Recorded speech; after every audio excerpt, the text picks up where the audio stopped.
영적 교제는 축복입니다. 인생은 끊임없이 만남의 연속입니다. 어떤 사람을 만나느냐에 따라서 인생의 방향과 내용이 달라지게 되어 있습니다. 어떤 부모를 만나느냐, 어떤 친구를 만나느냐, 어떤 스승을 만나느냐, 때로는 어떤 책을 만나느냐, 그게 인생을 결정하게 되어 있습니다. 인생에 성공할 수도 실패할 수도 행복해질 수도 있고 불행해질 수 있는 것, 그것은 뭐냐면 만남에 따라 달라집니다. 그런데 그 만남을 이렇게 보면 어떤 만남이 있냐면 좋은 만남이 있고 나쁜 만남이 있더라는 거죠. 좋은 만남이라는 게 있습니다. 내 인생을 정말 소망과 희망으로 바꾸어주는 만남이 있죠. 살 수 있게 만드는 만남이라는 게 있습니다. 마치 헬렌 켈러가 그의 스승이었던 설리반을 만나는 것처럼 그렇게 만나는 게 있습니다. 사도 사울이었던 바울이 예수 그리스도를 만나서 그 인생이 송두리째 바뀌어버린 것처럼 좋은 만남이라는 게 있습니다. 우리나라에 굉장히 좀 중요한 만남이 하나가 있었습니다. 그건 뭐냐면 서상윤이라는 사람이 있었습니다. 서상윤. 우리나라에 최초로 성경이 번역된 그게 이제 서상윤이 번역한 성경입니다. 최초. 근데 이 서상윤이라는 사람은 가정이 굉장히 어려웠습니다. 하나님을 안 믿었죠. 그런 그 부모님이 13살에 다 돌아가셨습니다. 삶의 여건도 좋지 않았습니다. 가난했습니다. 고아가 돼버렸습니다. 13살에. 그래서 살 길이 없다 보니까 이 사람이 무슨 생각을 했냐면, 야, 우리나라에는 인삼이 참 좋지. 그래서 그 인삼을 싸가지고 만주에 가자. 만주로 가자. 그렇게 결정을 내립니다. 그래서 인삼 장사를 시작합니다. 아주 어렸을 때 혼자 독고다이로 혼자 살다 보니까 이걸 뭐 어떻게 할 수가 없는 거예요. 그래서 만주에 올라가서 장사를 하다가 31살이 되었습니다. 31살이 되었을 때 뭐에 걸렸냐면 장티푸스에 걸립니다. 열이 오르고 그리고 사람이 쓰러지고 헛소리를 계속하고, 그런데 그 사람에게는 아무도 그를 돌봐주지 않았습니다. 죽을 수밖에 없는 상황까지 왔습니다. 자기가 그렇게 막 죽을 상황에 놓였을 때 누구를 만나냐면 스코틀랜드의 선교사님, 우리나라에 파송된 맥켄타이어라는 선교사님을 만납니다. 이 서상윤이라는 사람이 맥켄타이어라는 선교사님을 만납니다. 이 맥켄타이어 선교사님이 서상윤을 집에 들어가 봤더니 이 사람이 죽어가고 있는 거예요. 온 정성을 다해서 이 서상윤을 사람을 치유해주기 시작합니다. 돌보아주기 시작합니다. 하나님이 기적적으로 그를 살려주셨습니다. 서상윤에게 있어서 맥켄타이어 선교사님은 생명의 은인 같은 존재입니다. 여러분들도 그런 사람이 있습니까? 나를 위해서 기도해주고, 나를 위해서 가슴 아파해주고, 나를 위해서 더 축복해주고, 잘 되기를 바라해주고, 그런 사람이 있습니다. 그런 사람 한 명만 있어도 내 인생은 사람이 많아서가 아니에요. 정말 나를 사랑하고 나를 아껴주는 그 한 사람 때문에 내 인생이 바뀌는 거거든요. 이 서상윤에게 있어 맥켄타이어 선교사님은 마치 그런 사람이었습니다. 생명의 은인이었습니다. 그런데 이 맥켄타이어 선교사님이 더 좋은 만남을 소개시켜 주는 거예요. 누구를 소개시켜 주냐면 예수님을 소개시켜 줍니다. 하나님께서 나를 이곳에 보내신 데는 이유가 있다. 당신을 만나게 하기 위해서인 것 같다. 그래서 나도 나를 이곳에 보내주신 예수님을 당신에게 소개시킵니다. 하고서 소개시켜 줍니다. 거기에서 서상윤이라는 사람이 예수님을 만납니다. 예수님을 만나고 나서 1년 만에 세례를 받습니다. 그리고 그의 인생이 확 뒤집어집니다. 그런 은혜의 역사가 일어나요. 이제 이 서상윤이라는 사람에게는 가난이나 질병, 그게 문제가 아닙니다. 나는 예수님이 중요한 거예요. 예수님을 만나면 환경과 상황, 이게 문제가 되잖아요. 예수님을 만나는 축복이 뭐냐면 인생의 진짜 참된 가치, 뭐가 더 중요한지를 깨닫게 하시는 게 예수님이시기 때문에 인생이 완전히 뒤집어졌습니다. 그리고 나서 또 두 번째 선교사를 만나는데 그 만남은 누구냐면 로스 선교사님. 그런데 이 로스 선교사님과 하고 뭐를 했냐면 최초로 우리나라 성경을 번역하기 시작합니다. 서상윤 선교사님을 통해서 생명을 구원하고 예수님을 만나서 영생이라는 것을 영원한 생명을 얻게 됐지만 이 로스 선교사님을 만나고 나서 뭘 하냐면 성경을 읽고 성경을 번역하기 시작합니다. 그래서 한국 최초의 성경이었던 로스 성경이 만들어집니다. 그래서 이 로스 성경 이게 기가 막힌 역사예요. 선교사님들이 이 땅에 들어와서 막 복음이 뿌려지고 교회가 그러지도 않았는데 벌써 성경으로 준비하고 있는 거예요. 하나님께서 이 땅에 선교사님들을 통해서. 그 대표적인 사람이 누구냐면 이 서상윤이라는 사람입니다. 뿐만 아니라 이 사람이 황해도 장면에 있는 송천이라는 마을에 가서 거기서 예수님을 전합니다. 그러다가 송천교회를 세웁니다. 이걸 좋은 만남이라고 합니다. 좋은 만남. 여러분들에게도 좋은 만남이 있습니까?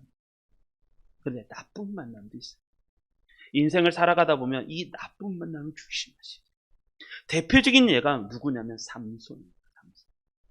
삼손은 작은 태양이라는 뜻이에요. 태양, 빛이 나는 태양, 어둠을 밝히는 태양. 그런데 이 삼손이 누구를 만나냐면 델릴라라는 사람입니다. 이 델릴라라는 이름의 뜻이 뭐냐면 밤이라는 뜻이에요.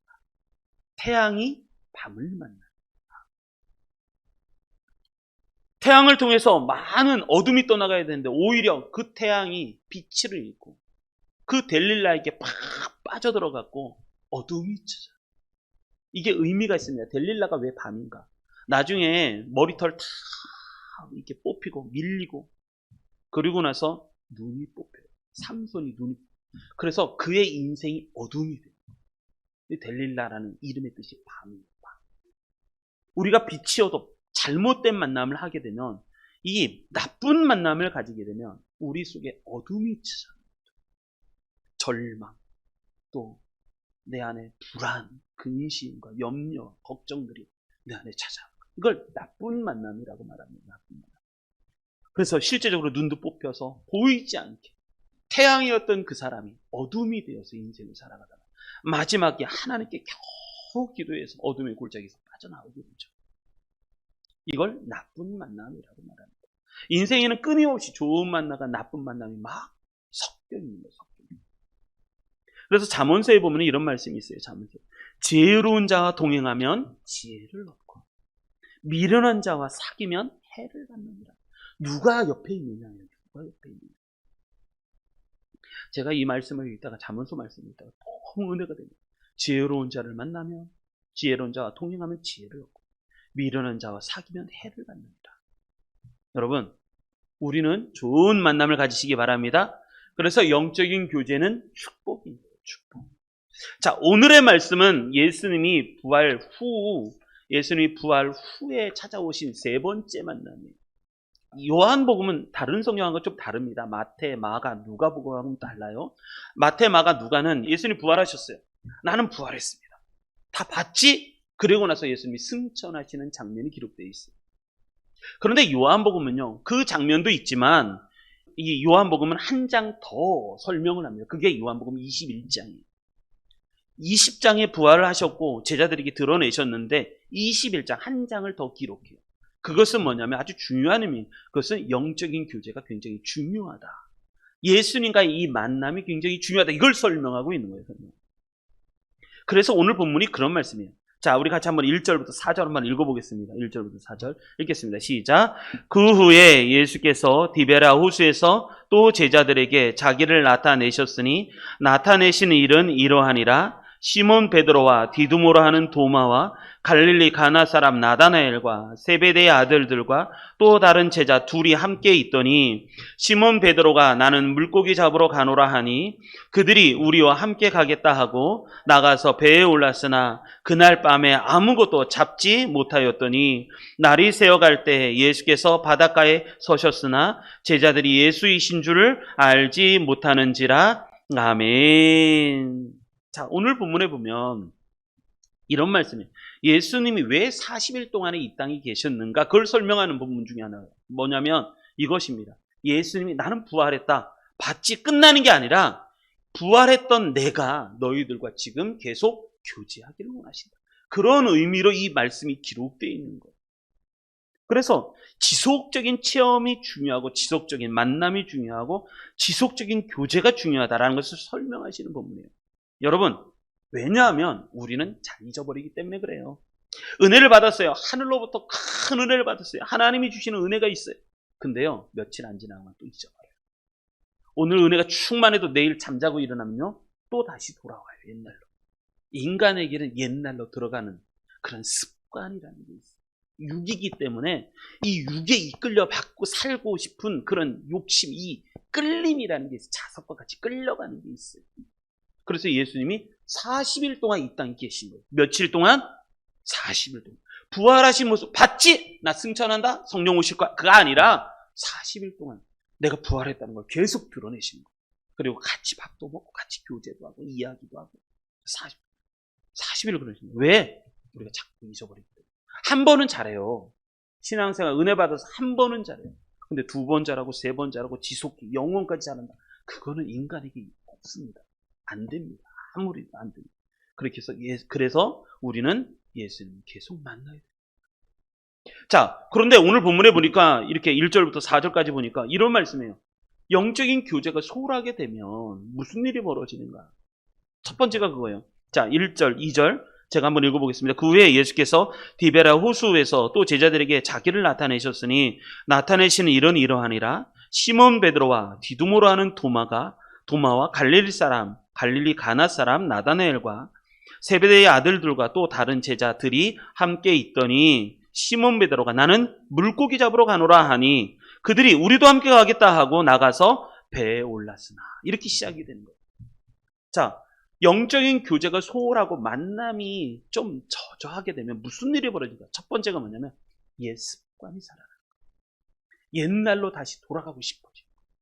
내가 은혜 많이 받았어도요. 내가 아무리 천국문이 열리고 막 은혜 많이 받았어도 내가 지속적인 하나님의 만남이 없으면 무슨 일이 벌어지냐면 다시 옛날로 돌아가고 싶어요.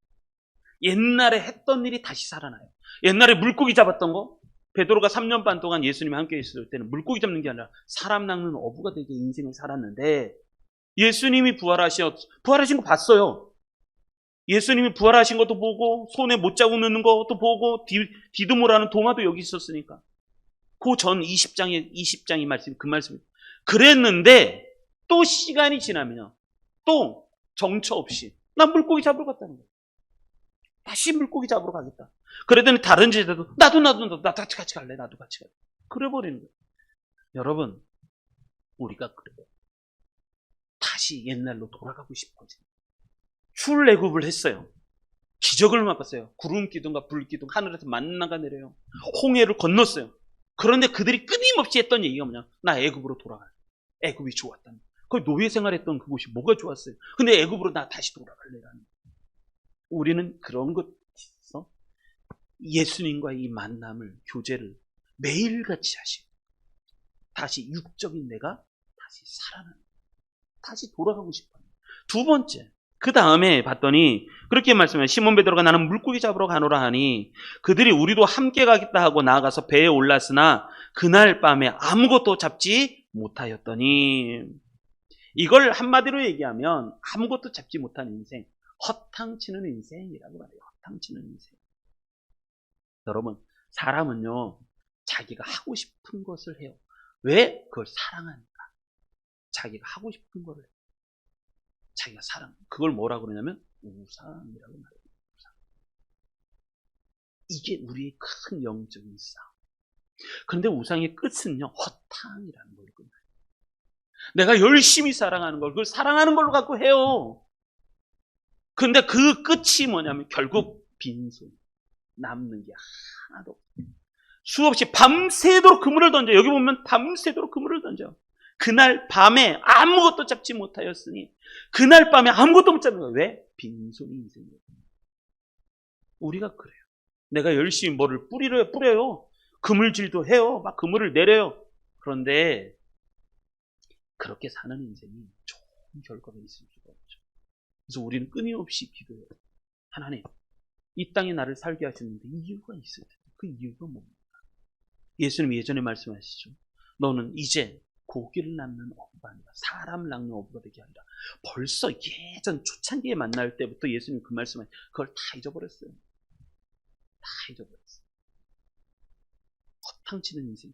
그래서 우리는 끊임없이 인생 이유가 있다. 그걸 놓고 기도하시고 1년을 살아도 1년을 살아도 이유 있는 인생이니 그 이유를 발견하고 살아가는 게 중요하다라는 말씀. 그러다 보니까 결국은 4절 날이 새어갈 때 이제 날이 환히 동이 터오기 시작을 합니다. 바닷가에 예수님께서 서셨어요. 문제는 그래요.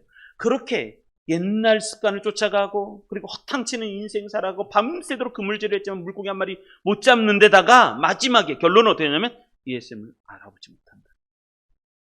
부활하신 예수님을 만났다니까요. 예전에도 만나고 또 도마를 통해서 또 만나고 지금 세 번째 제자들에게 나타나셨으니까 그랬는데도 예수님을 못 알아보고 날이 새어갈 때 예수께서 바닷가에 서셨으나 제자들이 예수이신 줄을 알지 못하는지라. 그러니까 교제가 필요합니다. 왜 교제가 필요한가? 결국은 나중엔요 예수님을 못 알아봐요. 그게 문제. 그래서 우리는 영적인 교제가 필요해요. 할렐루야. 잘 승리하시기 바랍니다. 자, 그러면 영적인 교제를 어떻게 해야 될 것인가? 이 만남을 깊이 하려면 어떻게? 영적 교제는 축복이에요. 그 영적 교제를 우리는 어떻게 해야 될 것인가? 세 가지 말씀을 간단하게 정리 한번 해보겠습니다. 첫째, 자 5절부터 7절 읽어보겠습니다. 5절부터 7절 읽습니다. 시작. 예수께서 이르시되 얘들아 너희에게 고기가 있느냐? 대답하되 없나이다. 이르시되 그물을 배 오른편에 던지라. 그리하면 잡으리라 하시니 이에 던졌더니 물고기가 많아 그물을 들 수 없더라. 예수께서 사랑하시는 그 제자가 베드로에게 이르되 주님이시라 하시니 시몬 베드로가 버젓고 있다가 주님이라 하는 말을 듣고 겉옷을 두른 후에 바다로 뛰어내리더라. 아멘. 첫 번째, 만남이 깊어지려면 어떻게 되는 것인가? 그건 뭐냐면 말씀, 하나님의 음성을 들어요. 하나님의 말씀을 들으실 수 있어야 돼요. 날이 새어갈 때 예수께서 제자들에게 서셨으나 4절 제자들이 예수님이신 줄 몰랐어요. 그런데 그 제자들에게 예수님이 말씀하시기 시작합니다. 여러분 모든 은혜의 시작은 뭐부터 시작하냐면 하나님의 말씀부터 시작해요. 천국은 어떻게 시작하는가? 말씀의 씨앗을 뿌리는 것부터 시작해요. 말씀이 내 마음에 뿌려지는 거예요. 뿌려지는 거예요. 거기부터 시작하는 거예요. 이게 영적 교제의 시작이에요. 예수님께서 바닷가에 서셨으나 제자들이 못 알아볼 때 예수님이 말씀하시는 거예요. 말씀을. 얘들아 너에게 고기가 있느냐. 그래서 요한복음 1장에도 그러는 거죠. 태초에 말씀이 계십니다. 이 말씀이 하나님과 함께 계셨으니 이 말씀으로 말미암아 이 세상이 지은 바 됩니다. 태초에 하나님이 천지를 창조하셨죠. 빛이 있으라 말씀하시는 빛이 있어. 말씀부터 시작합니다. 그래서 예수님을 뭐라고 하냐면 말씀이라고 합니다. 아무리 예습관이 살아나고 밤새 그물질해서 헛당치는 인생이 되고 예수님도 잘 알아보지 못하지만 말씀을 들으면 살아나는 거예요. 말씀을 들으면. 예수님 말씀하시죠. 얘들아 너에게 고기가 있느냐. 그들이 말을 합니다. 아니 없습니다. 밤새도록 그물질을 했는데 없습니다. 없나이다. 그랬더니 예수님이 두 번째 말씀하시는 거예요. 그물을 배 오른편에 던지라. 그리하면 잡으리라. 그랬더니 던졌어요. 물고기가 다 거기가 있는 거예요. 물고기가 다. 물고기를 잡아요. 중요한 건 이거예요. 내 안에 말씀이 뿌려지고 있는 것. 그런데 조심해야 될 것은 말씀이라는 걸 우리가 아는데 중요한 건 말씀을 들어야 된다. 하나님의 음성을 들어야 된다. 알아요. 다 알아요. 모르는 사람은 어디 있어요. 근데 중요한 건 머리로 듣느냐 마음으로 듣느냐 차이예요. 하나님의 말씀을 머리로 듣느냐 마음으로 듣느냐. 하나님의 말씀 뭘로 듣고 계세요? 머리로 듣고 계세요? 저도 성경책을 늘 기도하고 새벽마다 기도하고 그리고 우리 성도님들을 위해서 기도하고 그 다음에 또 끝나고 나면 말씀을 1시간 정도 묵상을 하는데 그렇게 묵상하면서 은혜를 참 많이 받아요. 그런데 이것도 중요하지만 뭐가 있냐면 이 말씀이 머릿속에 있던 말씀이 내 마음속으로 들어와야 되는 거예요. 마음속으로. 이게 중요한 거예요. 제가 지난 화요일 날 여기서부터 집에까지 걸어가는데 한 1시간 정도. 원래는 좀 짧아요. 그런데 마지막에 아파트 한 바퀴를 쭉 돌고 들어가요. 기도하면서 말씀 들으면서. 근데 비가 왔어요. 화요일 날. 비가 막 내렸어요. 갈까 말까? 걸어서 가야 되나? 분명히 옷도 다 젖고 신발도 다 젖고 그럴 텐데 하루 종일 비가 왔거든요. 이거 가야 되나 말아야 되나? 그래서 사모님한테 나 좀 데리러 와. 이걸 해야 되나 말아야 되나? 아이, 그냥 걸어가자. 하나님이 은혜 주실 거야. 그래서 걸어가기로 결정을 했어요. 비가 내렸어요. 우산도 들고 가방 들러매고 뒤에는 꽂고 하나님의 말씀을 듣고 이렇게 걸어가요. 그날 1시간 동안 걷는데 은혜를 어마어마하게 많이 받았어요. 그 1시간 걸어가는 시간. 앉아서 성경책을 보고 성경 말씀을 목사가 성경을 볼 때는 얼마나 깊이 보겠어요. 말씀을. 목사인데 신학도 했고 말씀 연구도 늘 하고 설교 준비도 늘 하는 사람인데 근데 그거하고 내가 그때 느낀 게 그거였어요. 그렇게 머릿속으로 아는 것하고 걸어가면서 그 말씀이 내 마음속에 들어오게 하는 데는 차이가 있더라는 거예요. 머릿속으로 아는 믿음, 말씀, 그것보다 더 중요한 건 그 말씀이 내 마음속으로 들어와야 되는 거예요. 그런데 내가 걸어가면서 그걸 느꼈어요. 내가 주님과 동행하는 것처럼 이렇게 걸어가면서 말씀을 생각하고 말씀을 들으면서 그때 그 말씀이 내 안에 확 들어오는 거예요. 이성적으로 하는 말씀, 그걸 깨달음이라고 말하죠. 깨달음은 능력이 없어요. 깨달음이 아니라 중요한 거, 그 말씀이 내 마음속에 와서 울림이 있는가 라는 거예요. 울림이 있는가. 지식으로 하는 거, 그건 능력이 안 돼요. 힘이 안 돼요. 근데 그 말씀이 내 안에 내 마음을 감동시키는 말씀. 그때 힘이 되는 거예요. 우리는 그걸 뭐냐면 이런 거죠. 머리에 있는 말씀, 지식을 내 마음으로 끌어내리는 걸. 이걸 뭐라 하냐면 묵상이라고 말해요. 묵상. 우리는 끊임없이 말씀을 이렇게 봐요. 안 그러면 어려운 거예요. 예수님이 말씀하셨어요. 배 오른편에 그물을 던지라. 그리하면 잡으리라. 그러고 났더니 이 사람들이 그 말씀이 머릿속에 있는 말씀이 마음으로 오고 마음으로 올 뿐만 아니라 이들은 뭐냐면 순종하는 거예요. 바로 즉시 그물을 오른편에 던지는 거예요. 오른편에. 말씀이요. 어디까지 가냐면 머릿속에 있는 말씀이 감동으로 들어오고 마음으로 들어오고 이게 말씀이 순종으로까지 이어져야 되는 거예요. 이게. 그럴 때 하나님의 역사가 일어나는 거예요. 그래서 그물을 오른편에 던지니 그물이 찢어질 정도로 큰, 여기서 보면 뭐라 하냐면 큰 물고기래요. 큰 물고기가 가득 차 있는 가득 차 있다. 말씀. 하나님과의 만남을 깊이 있게 하려면 말씀을 들어야 돼요. 하나님의 음성을 들어요. 근데 그 하나님의 음성이 머리에 있는 음성이 마음으로, 마음에 있는 음성이 행동으로, 순종으로 나타나야 돼요. 그러면 7절 말씀이 참 재밌습니다. 7절 말씀. 우리 같이 한번 읽어볼까요? 7절 읽겠습니다. 시작. 예수께서 사랑하시는 그 제자가 베드로에게 이르되 주님이시라 하니 시몬 베드로가 벗고 있다가 주님이라 하는 말을 듣고 겉옷을 두른 후에 바다로 뛰어내리더라. 아멘. 시몬 베드로가 그 사랑하시는 제자가 베드로 주님이시다 그랬더니 베드로가 주님이야? 하더니 겉옷을 들쳐 입고 바다에 뛰어내리는 거예요. 이야, 우리의 멋진 주인공 베드로. 수영에서 베드로가 예수님께로 가요. 이걸 뭐라 하냐면 회복이라고 말해요. 열정의 회복, 마음의 회복이라고 말을 해요. 자, 중요한 건 그겁니다. 우리가 인생을 살아가면서 만남이라는 게 굉장히 교제가 중요한데 그럼 어떻게 해야 될 것인가? 말씀을 들으셔요. 말씀을 들으면 그 말씀, 머리에 있는 말씀이 마음으로, 마음에 있는 말씀이 순종으로 이어질 때 기적이 나타나는데 그때 뭐가 일어나면 회복이 일어나는 거예요. 우리가 말씀을 들어요. 지금 선포되는 말씀 듣고 있잖아요. 근데 내 마음까지 안 오는 거예요. 이거 조심하셔야 돼요. 내 마음속에 끊임없이 우리가 설교를 들으면서 사단도 같이 역시 한다니까요. 같이 수없이 쓸데없는 생각들이 막 내가 집에 가스불을 켜놨더라 안 켜놨더라.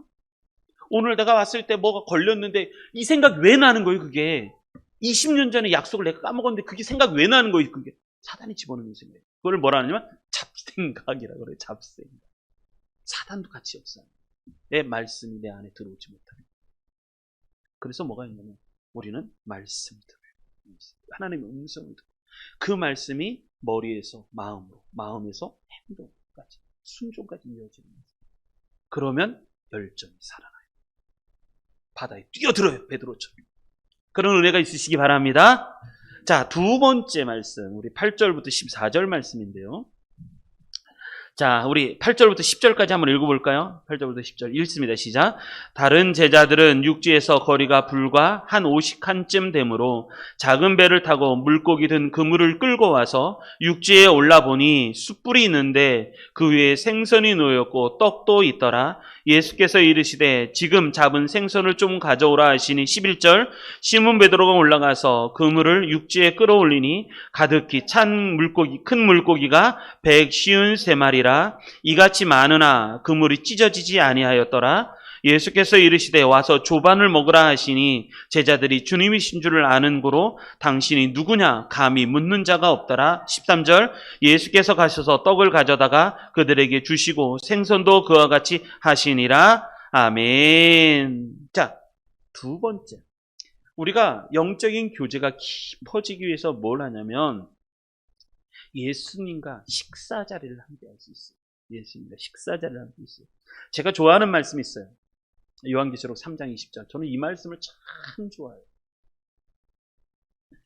볼지어다 내가 문 밖에 서서 두드리노니 누구든지 내 음성을 듣고 문을 열면 내가 그에게로 들어가 그와 더불어 먹고 그는 나와 더불어 먹으리라. 볼지어다 내가 문 밖에 서서 문을 두드리노니 내가 문을 두드리는 누구든지 내 음성을 듣고 문을 열면 내가 그에게로 들어가 그와 더불어 식사를 같이 하고 그는 나와 더불어 식사를 같이 하리라. 천국을 뭐라고 설명하냐면 천국은요 잔치집이라고 얘기합니다. 잔치집.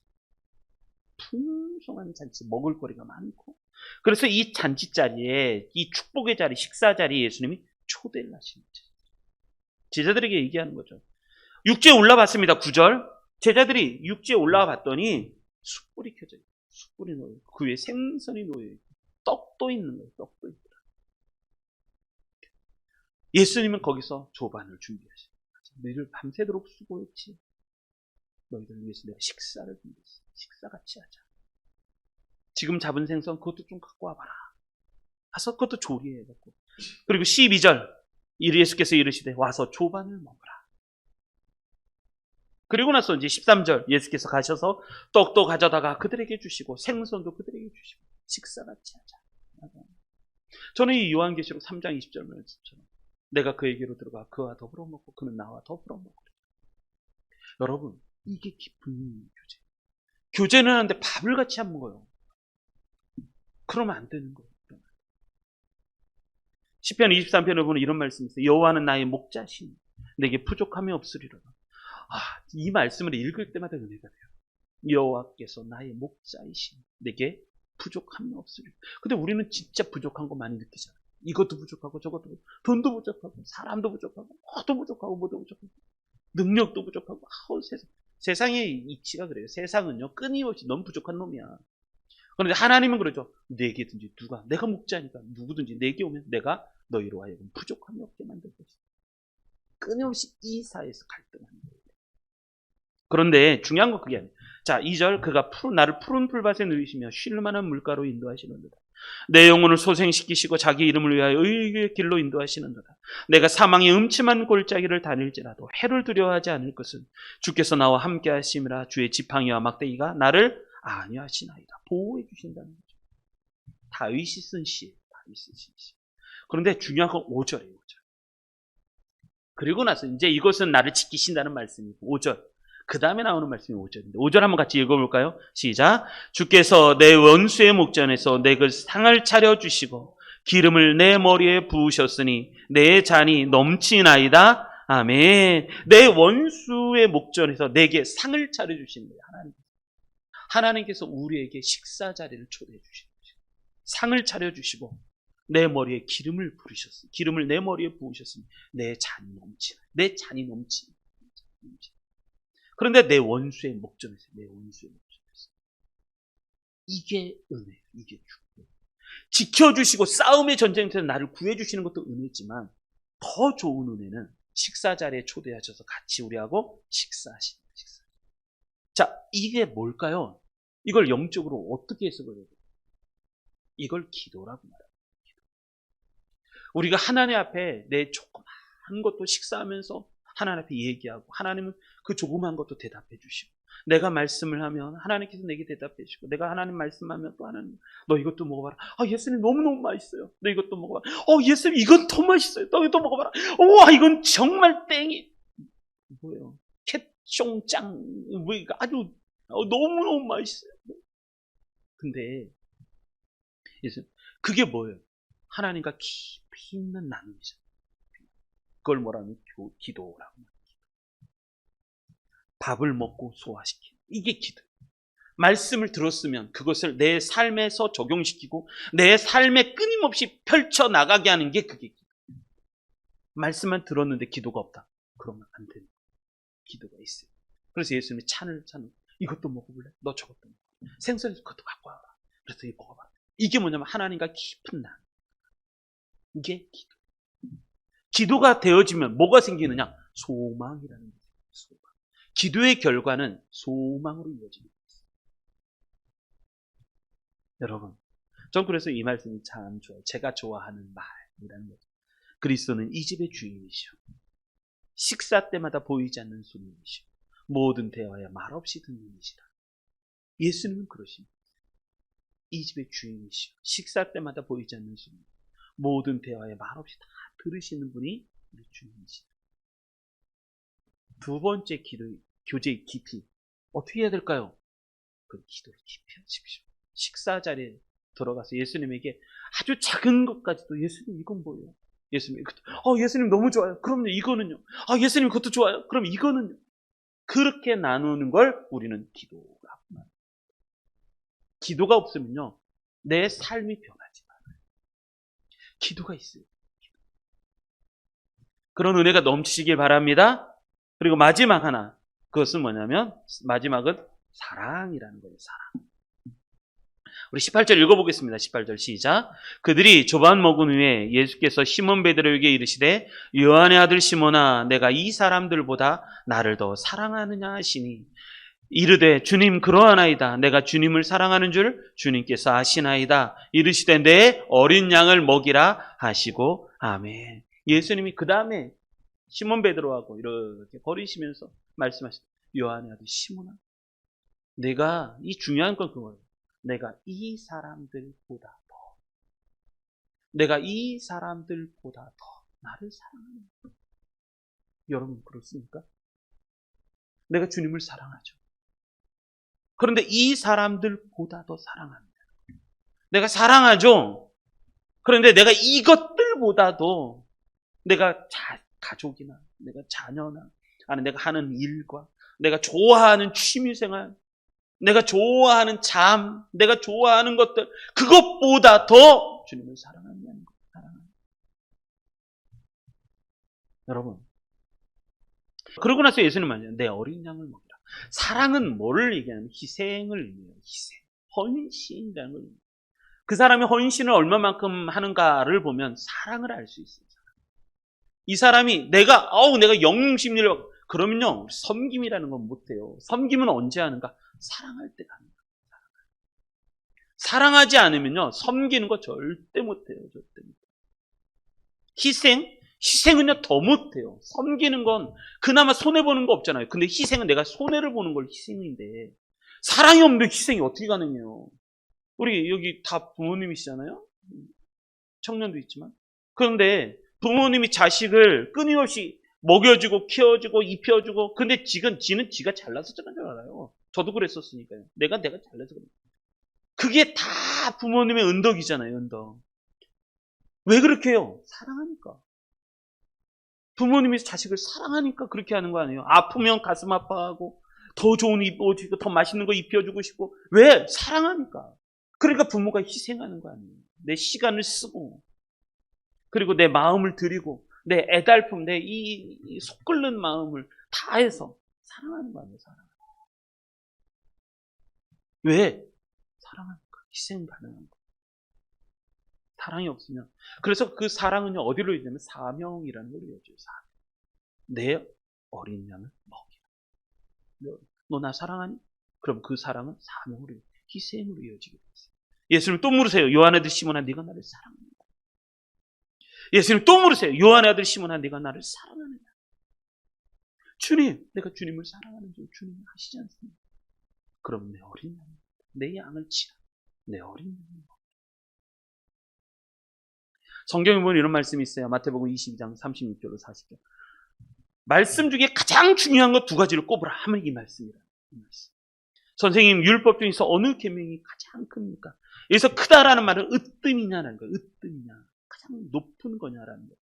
예수님께서 말씀하세요. 내 마음을 다하고 목숨을 다하고 뜻을 다하여 주 너의 하나님을 사랑하라 하셨으니 이것이 크고 첫째 되는 계명이요. 둘째도 그와 같으니 내 이웃을 내 자신같이 사랑하라 하셨으니. 그리고 나서 중요한 건 40절이에요. 40절. 이 말씀을 풀어 설명하시면서 가장 설명 잘하신 게 뭐지? 40절. 이 두 계명이 온 율법과 선지자의 강령이니라 라는 거예요. 강령이다. 여기서 가장 중요한 단어는 강령이라는 단어예요. 강령이 뭐예요? 강령. 한자로 보면 이렇게 되어 있어요. 강령이라고 되어 있어요. 이게 별이 강자예요. 별이 강자. 옷긴 영자예요. 옷긴 영. 별이 강자. 이 별이라는 말이 무슨 말이냐면 그런 거잖아요. 고구마 줄기 있잖아요. 고구마 줄기. 고구마 줄기를 꺼내면요. 그 고구마 줄기에 따라서 고구마가 줄줄줄줄 나오잖아요. 이게 고구마 줄기잖아요. 그물이 있으면 그물을 쫙 한 줄을 놓으면요. 그 한 줄을 중심으로 해서 다 놓여지잖아요. 그 한 줄 되는 그 줄, 그게 별이 이게 강령이라는 뜻이에요. 강령. 가장 여기 옷긴 영자는 중요한 으뜸대 요긴한 걸 얘기하고 별이 가장 그물의 버팀이 되는 줄이면서 가장 요긴하고 중요한 말씀, 그게 사랑이라는 거예요. 그 말씀을 토대로 해서 모든 율법과 선지자 모든 것들이 다 나온다는 거예요. 거기 다 그 안에 걸려 있다는 거예요. 이걸 강령이라고 말해요. 강령. 강한 명령이 아니에요. 강령이라고 하는 건. 강령이라는 그 사랑의 말씀에 다 걸려 있다는 거예요. 사랑 안에 다 걸려 있는. 그래서 예수님이 아주 중요한 말씀을 네가 나를 사랑해. 네가 나를 사랑해. 하나님과의 만남을 깊이 하려면 뭘 하냐면 사랑하느냐는 거예요. 사랑. 여러분 사랑하셔야 돼요. 그래야 희생할 수 있고 사랑해야 헌신할 수 있고 사랑해야 내가 사랑받을 수 있고 이런 은혜가 우리 성도님들에게 넘치시기 바랍니다. 이게 영적 교제의 깊이. 자, 오늘 말씀을 정리해보면 이렇습니다. 만남이 중요합니다. 만남은요, 내 인생을 송두리째 바꿔버릴 수 있는 거예요. 지금 내가 누구랑 어울리느냐, 내가 누구와 함께 있느냐가 중요한 거예요. 그 만남을 깊이 하려면 어떻게 해야 될까? 좋은 만남이 있고 나쁜 만남이 있는데, 내가 만남을 통해서 내가 영적인 교제를 깊이 해서 축복의 인생을 살아가려면 어떻게 해야 될 것인가? 우리 예수님을 만나야 됩니다. 어떻게 만나요? 첫째, 하나님의 음성을 들을 수 있어요. 이게 첫 번째, 하나님의 음성. 머릿속에 들리는 음성이 아니라 그 머릿속에 있는 말씀이 내 마음으로 내려오고 마음속에 있는 말씀이 내 행동으로 옮겨져서 하나님 앞에 기적을 경험하는 그 말씀을 듣는 것부터 시작. 그것을 뭐라고 그러냐면 믿음이라고 그래요. 그리고 두 번째, 교제하는 거예요. 우리 밥 한 점, 우리 예배 끝나고는 밥 먹잖아요. 드디어 할렐루야 밥 먹잖아요. 오늘도 맛있는 거 주셨어요. 밥 먹잖아요. 식사 교제가 교회에서 중요해요. 초대교회부터 시작해서 우리는 예배 드리고 그 다음에 각 가정마다 다 돌아가서 식사 교제한 거예요. 식사 교제. 그래서 집이 교회고 교회가 집이 되어버렸어요. 식사는 그렇게 중요한 거예요. 식사 교제 교회에서.